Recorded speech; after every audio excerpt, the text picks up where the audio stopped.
पुणे महानगरपालिकेची थेट नोटीस येते की घर खाली करा.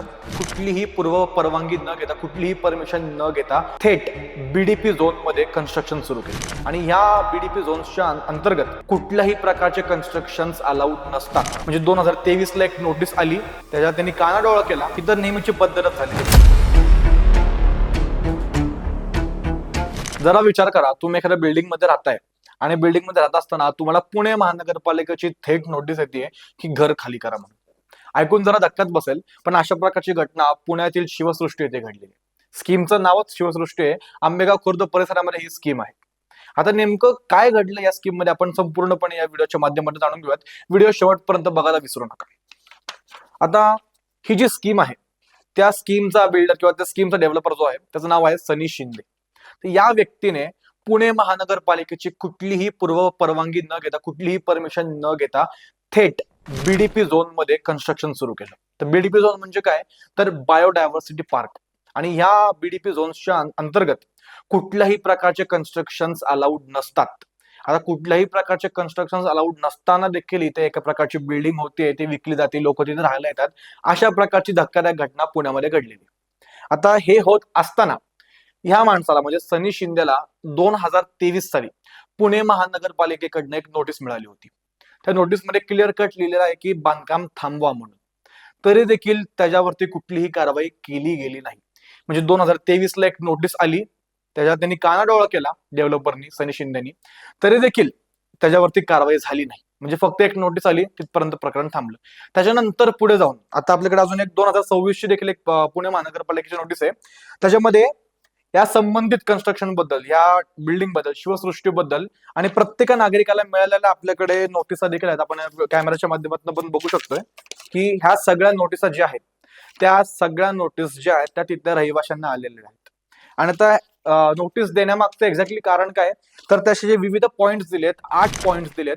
7 पॉइंट्स एकदम म्हणजे असे किरकोळ वगैरे की धोकादायक झाली, वरनं खालनं धोका निर्माण झालाय, आजूबाजूच्या परिसरामुळे धोका निर्माण झालाय. या सगळ्या आपण तुम्हाला व्हिज्युअल्सच्या माध्यमातून दाखवते 7 पॉईंट. पण सगळ्यात महत्वाचा पॉईंट म्हणजे 8वा पॉईंट आहे. ह्या 8व्या पॉईंट मध्ये संपूर्ण केसचा सार आपण म्हणू शकतो. कारण की जसं आता आपण म्हणलं की 2023 साली त्या माणसावरती म्हणजे सनी शिंदेला एक नोटीस जारी करण्यात आली, ते देखील त्या 8व्या पॉईंट मध्ये नमूद झालेले, पण त्याच्यावरती कुठलीही हालचाल झाली नाही. आणि मग 2025 मध्ये आपण तुम्हाला महिना देखील सांगूयात, प्रॉपरली आपण सांगूयात तुम्हाला. हे 24/2/2025 म्हणजेच 24 फेब्रुवारी 2025 रोजी सनी शिंदेवरती महाराष्ट्र प्रादेशिक व नगर रचना अधिनियम 1966 चे कलम 52 नुसार FIR नोंदवण्यात आलेली आहे. आणि आता हे कलम केव्हा लागतात, जेव्हा एखादा माणूस पूर्व परवानगी शिवाय जर एखादा कन्स्ट्रक्शन करत असेल, त्यावेळेस फौजदारी गुन्हा देखील दाखल होऊ शकतो, जो की ह्याच्यावरती FIR करून दाखल झालेला होता. आणि त्याच्यानंतर पुन्हा एकदा नोटीस देण्यात आली होती. ती होती तारीख 15/10/2025. पुन्हा एकदा नोटीस देण्यात आली. त्याच्यामध्ये सांगितलं होतं की तत्काळ मोकळी करण्याबाबत कळविले होते. तरी देखील अनधिकृत बांधकाम किंवा अनधिकृत जे काही तो ढाचा होता तो तशाचा तसा होता. आणि त्याच्यानंतर मग फायनली 2026 ला फेब्रुवारी महिन्यात 27 फेब्रुवारी 2026 ला फायनली नोटीस थेट जी लोक तिथे राहत होती त्यांना देण्यात आल्या होत्या. आता एवढ्या प्रकारच्या नोटीस आहेत, एवढ्या, ह्या आपण बघू शकतोय. म्हणजे बिल्डर जो होता तो ह्याच्याकडे लक्ष देत नव्हता. त्याच्यामुळे मग पुणे महानगरपालिकेने थेट जी कोणी लोक त्या शिवसृष्टीमध्ये राहत आहेत, प्रत्येकाच्या नावाने त्यांनी नोटिसा काढलेल्या आणि त्यांना घर खाली करण्याचे आदेश देण्यात आलेले. तसं बघायला गेलं तर या गोष्टीबद्दल जबाबदार सनी शिंदे किंवा जो डेव्हलपर आहे, सनी शिंदे आणि भागीदार, फक्त एक सनी शिंदे नाहीये, त्याच्यामध्ये त्यासोबत बरेचसे भागीदार देखील आहेत. आता ह्या गोष्टीकडे म्हणजे वारंवार सातत्याने मिळालेल्या नोटिसांकडे FIR दाखल होऊन देखील त्यांनी काही गोष्टींवरती लक्ष दिलं नव्हतं. आणि तरी देखील त्यांनी फ्लॅट्स विकले, नागरिकांनी ते घेतले. बऱ्याच वेळा असं होतं की नागरिकांना माहिती नसतं की डेव्हलपर्स आणि पुणे महानगरपालिका किंवा प्रशासनाचं नेमकं अंतर्गत कनेक्शन काय आहे ते. आता इथे तसं बघायला गेलं तर सनी शिंदे आणि पुणे महानगरपालिकेमध्ये कुठल्या प्रकारचं साठलोट झालंय का, हा खूप मोठा प्रश्न आहे.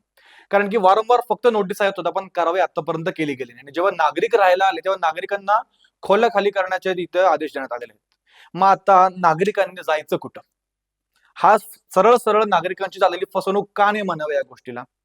म्हणजे जर आता एखादा माणूस जर राहायला येतंय आणि he is totally unaware about it, म्हणजे त्याला काहीच माहिती नाही की आपल्या बिल्डरने आपल्या डेव्हलपरने कुठल्या प्रकारे काय म्हणतात घोटाळे केले किंवा कुठल्या प्रकारे परमिशन्स मिळवली आहे किंवा परमिशन्स मिळवली आहे का नाही मिळवली हे देखील समोरच्याला माहिती नाहीये. नागरिक तिकडे राहायला आले आणि नंतर त्यांना अशा प्रकारच्या नोटीस आल्या आणि हे सगळं सुरू असताना त्या संबंधित कालावधीमध्ये सगळं सुरू असताना पुणे महानगरपालिकेत जबाबदार पदांवरती जी लोक होती आपण त्यांची नावं देखील या व्हिडिओच्या माध्यमातून घेणार आहोत.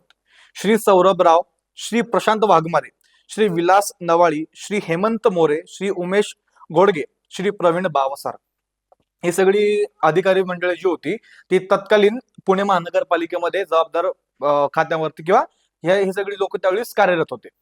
आता हे सगळं होत असताना जेव्हा ती काय म्हणतात जेव्हा ते शिवसृष्टी स्कीम आकार घेत होती, नोटिसा जात होत्या, पण फक्त नोटिसात जात होत्या का? नोटीस गेल्यानंतर तत्कालीन तिकडे लगेचच्या लगेच कारवाई का केली गेली नाही हा खूप मोठा प्रश्न आहे.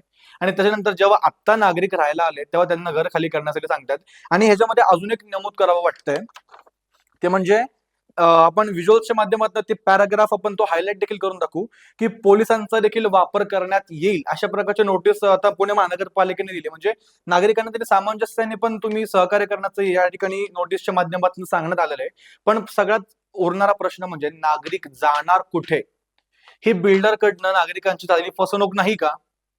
ह्या प्रश्नाचं उत्तर प्रशासनाने पण दिलं पाहिजे, संबंधित बिल्डरने देखील दिलं पाहिजे. आणि 2023 पासून नोटीस जर सर्व होत असतील, 2025 मध्ये गुन्हा दाखल होत असेल, तर मग अंतिम नोटीस 2026 ला नागरिक राहायला आल्यानंतर का येत आहे? त्याच वेळी जर धडक कारवाई करून जर ती स्कीम बंद पाडू शकत असले असते तर त्यावेळेस का नाही केलं गेलं? काही साठवलोट चालू होतं का? हा देखील एक खूप मोठा प्रश्न आता सगळ्यांना पडलेला आहे. आता या गोष्टीवरती पुणे महानगरपालिका कुठल्या पद्धतीने ऍक्शन घेणार आहे हा येणारा काळच सांगेल. पण अशा प्रकारे ज्या सातत्याने गोष्टी होत आहेत, टेकडी फोडी करून एखादी स्कीम करणं आणि दाखवताना काय दाखवायचं की तिथे रहिवासी area, BDP zones is non residential, BDP zones मध्ये आपण कुठल्या प्रकारचं बांधकाम करू शकत नाही. मग बीडीपी झोनला वेगळा कुठला तरी झोन दाखवायचा आणि बीडीपी झोनच्या अंतर्गतच अशा प्रकारच्या स्कीमा उभारायच्या. आणि मग नंतर कोट्यावधीची स्कीम उभारल्यानंतर मग पाडण्याच्या वेळेस मग वेगवेगळे बहाणे सांगायचे. ही तर नेहमीची पद्धतच झालेली आहे पुण्यामध्ये आणि सरेआम चालू आहे या गोष्टी. आता या गोष्टीवरती खरं तर ही खूप गंभीर बाब आहे आणि या गोष्टीची दखल महाराष्ट्राचे मुख्यमंत्री देवेंद्र फडणवीस यांनी देखील घेतली पाहिजे, कारण की ही बाब साधी नाही. टेकडी फोडीवरती मध्यंतरी महाराष्ट्राचे मुख्यमंत्री देवेंद्रजी फडणवीस यांनी देखील नाराजी व्यक्त केली होती. मग ती नाराजी फक्त कागदावरतीच आहे का? हा देखील खूप मोठा प्रश्न या ठिकाणी पडतोय. आता लवकरात लवकर प्रशासन या संबंधित लोकांबद्दल काय निर्णय घेतोय किंवा ही लोक आता जाणार नेमकी कुठं हा येणारा काळच सांगेल. या गोष्टीवरती तुमची मतं कळवायला विसरू नका आणि पाहत राहा पुणे लोक.